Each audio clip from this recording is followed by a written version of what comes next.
Vazirlik va idoralarning kinologlari o'rtasida har yili o'tkazilishi an'anaga aylangan dok biatloni bellashuvi musobaqasiga Milliy gvardiya mutaxassis kinologlari qizg'in tayyorgarlik ko'rishmoqda.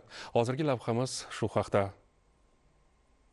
Milliy gvardiya kinologlaridan saralab olingan terma jamoa vakillari o'zlariga biriktirilgan xizmat itlari bilan birgalikda yuqori natijalarga erishish maqsadida musobaqa oldi mashg'ulotlarini maksimal darajada olib borishmoqda. Unda asosiy e'tibor kasbiy mahoratni optimallashtirish, amaliy ko'nikmalarni yuksaltirish, eng yangi usullarni qo'llagan holda tayyorlash tizimining sifatini yaxshilashga qaratilgan. Mashg'ulotlar jarayonida mutaxassis kinologlar xizmat itlari bilan maxsus belgilangan mashqlarni aniq va sifatli bajarishi musobaqada ko'zda tutilgan yuqori natijalar erishish samaradorligini oshishining muhim xususiyatidir. Samarali natijalarga erishish esa ilg'or usullarni qo'llash orqali yuzaga keladi. Demak, mutaxassis kinologlarning mashqlarga tizimli yondashuvi orqali mustahkam natijalarni ta'minlashga katta e'tibor qaratiladi. Kinologlar mashg'ulot jarayonlarida xizmat itlari bilan texnik vositalardan foydalanib, ularning tezkorlik va itoatkorligiga ta'sir ko'rsatish, buyruqlarni aniq bajarishda eng ko'p darajada faollashtirishga xizmat qiluvchi usullarni qo'llab, kafolatlangan samaralarga erishish qobiliyatini tashkil etadi.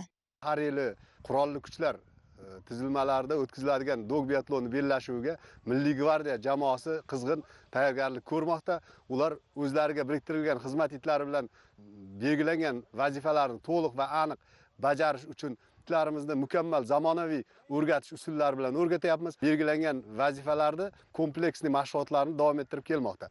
Tayyorgarlik jarayonlarining yana bir muhim ahamiyati shundaki, ishtirokchilar musobaqa qoidalari va nizom talablariga binoan xizmat itlari bilan birgalikda mashg'ulotlarni amalda bajarib, ko'nikmalarni boyitishmoqda va albatta ulardan yuqori natijalar kutilmoqda. Jizzax viloyati